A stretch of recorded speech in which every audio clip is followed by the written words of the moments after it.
What's up, Tailgaters? My name is Tailgate Nate, and welcome back to my channel. Today I'm back with yet another schedule preview and record prediction video.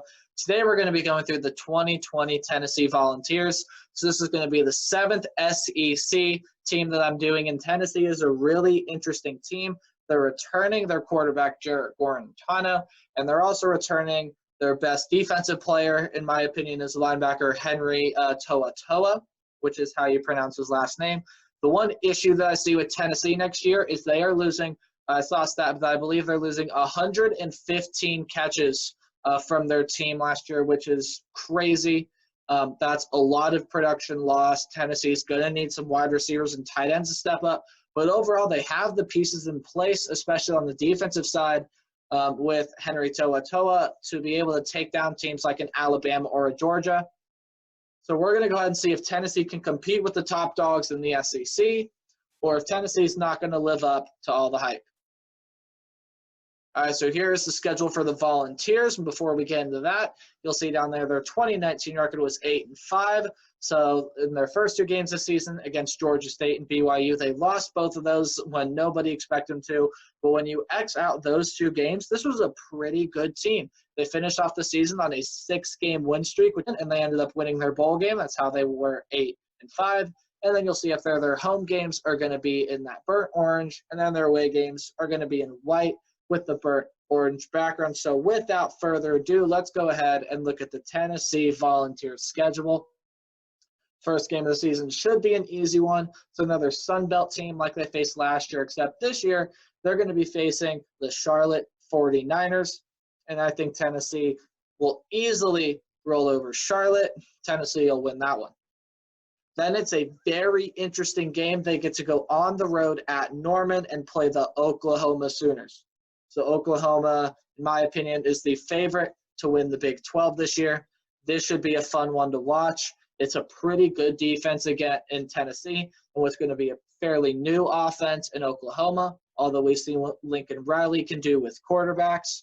The interesting battle for me is going to be Tennessee's offense with Oklahoma's defense, more specifically Tennessee's offensive line with Oklahoma's defensive line, both of which are kind of in rebuilding phases right now. It's going to be an interesting and fun game to watch, but I'm going to lean towards Oklahoma just because of the fact it is a home game for Oklahoma, and I believe that Lincoln Riley is more equipped to handle these types of games against tricky non-conference teams, so I like the Sooners in this one. Then they get an easy one. It's going to be the Furman Paladins. Tennessee should easily win that one. And then after they roll over Furman, they're going to get to play Florida. So this is yet another interesting game. It's going to kick off SEC play for them. Should be a fairly fun one to watch, I would say. Again, like I said, Tennessee's defense is probably going to be one of the more underrated and or better ones in the SEC. I just believe that Florida has way too much talent. Tennessee gets them at home, which could help in possibly what I'm going to call a trap game for Florida. Both teams possibly could be ranked at this time, but still possibly a trap game for Florida. I still believe that the Florida Gators are going to come away victorious in this one. I'm not going to be surprised, however, if Tennessee makes it close, although I do think it's going to be a close game. Tennessee maybe could upset the Gators here and ruin the Gators season, but for right now, I'm going to give this one to Kyle Trask, Dan Mullen, and the Florida Gators. Then they get to face Missouri, so this is another home game, and Missouri is not going to improve from where they were last year. They were a fairly decent team and had one of the better defenses in the SEC, but overall, Missouri is just losing a lot of talent.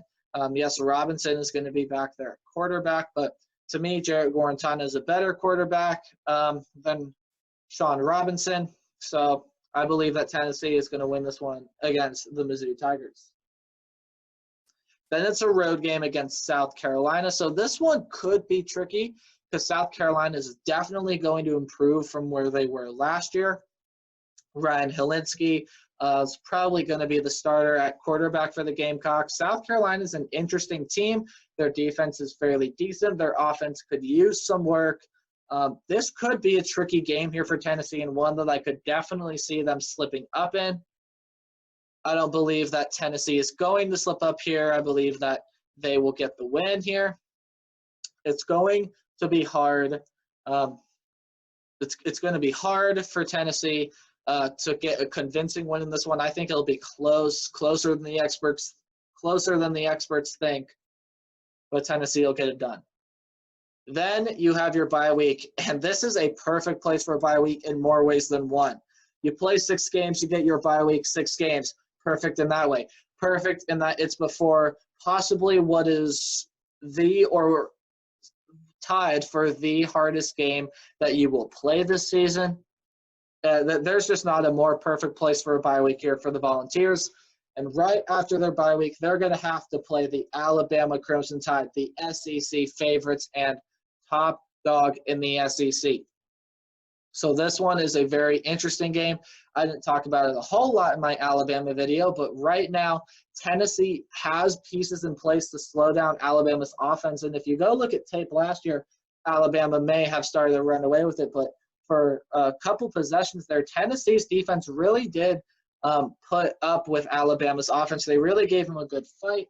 Alabama pulled away at the end as Tennessee's offense couldn't really generate the large amount of points that Alabama was putting up. But Tennessee's defense held with that offense pretty well, and a lot of that defense is coming back. And as I've mentioned, that includes Toa there at linebacker. So this could be a sneaky game against the Crimson Tide. I'm still favoring Alabama in this one just because, again, Alabama's got way too much talent, especially at the wide receiver position. And you got running back G. Harris, of course, quarterback Mac Jones. And overall, just a more talented defense. They can beat Tennessee at every single position on the field, maybe except Henry Toa. But I'm going to lean towards the Crimson Tide in this one. It's going to be a close, competitive game, in my opinion. That's a road game against Arkansas, so this one could be tricky, but not for the team that Tennessee is facing. This one could be tricky for the Volunteers. Of course, Arkansas is getting transfer quarterback Felipe Franks. Now, I don't think Arkansas is going to get too much better, but Felipe Franks is definitely a really, really good quarterback when he has to be. This is going to be a big game for the Razorbacks and possibly one that could dictate how the rest of the season goes, and maybe Arkansas will find a spark and be able to beat Tennessee, but just way too much talent on the Volunteer side when you compare them to Arkansas. So I'm going to give this one to the Volunteers. All right, then they get a game against Kentucky. I keep telling you there are a lot of tricky games on the schedule, and this is one of them. Yes, they get to play Kentucky at home, but this one for me is so up in the air. Kentucky still has a lot of good talent. I believe that Kentucky's offense is better than Tennessee's offense, but I also believe that Tennessee's defense is better than Kentucky's defense. So really is up in the air for me. I think I'm going to go ahead and lean towards Tennessee in this one. Because it is a home game, I think Jarrett Guarantano is going to be able to get it done. The passing attack is really going to matter in this game because Kentucky has not been they were not all that great last year in throwing the football. Tennessee was good last year in throwing the football. Granted, they are losing a lot of weapons, but it's later in the season. Tennessee maybe is going to be able to find a couple guys to step up and fill in the roles there for Tennessee wide receivers. So I'm going to go ahead and lean towards the Volunteers. It's going to be a very close game, though. Then they get a road game against the Georgia Bulldogs, and I don't think they're going to win this one. Hands down, flat. That's it. If you haven't heard recent news, Georgia is getting yet another transfer quarterback in JT Daniels. So what I'm thinking that Georgia's going to be able to do now is maybe use a little bit of a 2-quarterback system as both Jamie Newman and JT Daniels are really good quarterbacks in what they're known to do. Both guys can be dual threat if they want to be, but a lot of air raids. You could throw a lot of wildcat formations in there, and Georgia's going to have everything figured out by this point. I don't see a way Tennessee can beat the Bulldogs on the road. Then they get a home game against Troy, and unlike the Georgia game, I see no way Tennessee can lose this one. Troy has been a fairly decent team, but when you compare them to Tennessee, Tennessee is far and away the better team here. I give the Volunteers the easy win. Then the final game of the season, it's a road game against Vanderbilt, and I also see no way that they can lose this one. Too much talent for Tennessee, not enough talent for Vanderbilt. I give Tennessee the win here in this one. All right, so now with everything being said and considered, I have the Volunteers going 8-4.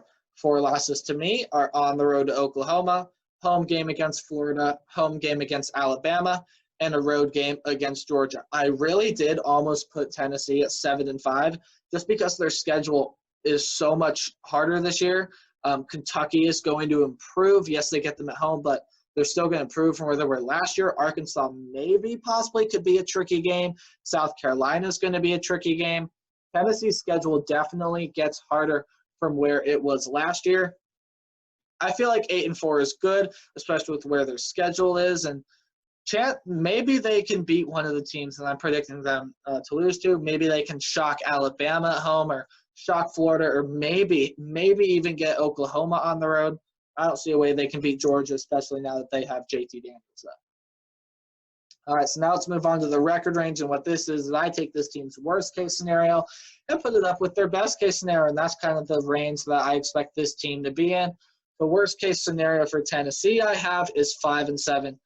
If they just cannot replace a wide receiver and the defense does not play like it did last year, and Jared Guarantano's trying to do everything himself, but it just can't. I could totally see Tennessee not even making a bowl game. And they have a hard schedule. So it wouldn't be the talent that Tennessee has that fails them, but just their hard schedule, especially if they can't get a wide receiver to replace guys like Greg Jennings, who left, and the 115 catches in production that they are losing. 7 losses to me would be Oklahoma, Florida, South Carolina, Bama, Kentucky, Georgia, and then either Arkansas or Missouri. Those would be the 7 losses for me, in case you were wondering. But if things just can't click for the Volunteers, they could go 5-7. So now they're on the opposite side of the spectrum. Their best case scenario, I could see Tennessee going 10-2. I could see them going 10-2, and to me, just a change from the 8-4 to 10-2.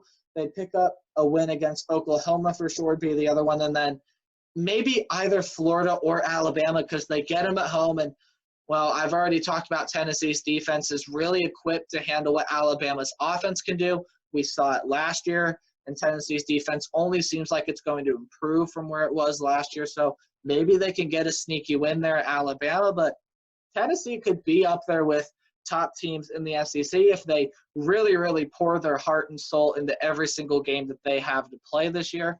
Again, they have a hard road, so I don't see them going better than 10-2. But my current prediction for the 2020 Tennessee Volunteers is 8-4. All right, so that's going to do it for my 2020 schedule preview and record prediction for the Tennessee Volunteers. And if you guys enjoyed, please leave a like. Also consider subscribing if you're brand new to the channel or just enjoy my content.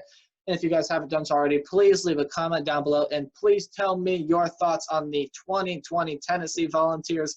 And until next time, remember, play hard, but tailgate harder. I'll see y'all in the next video. Goodbye.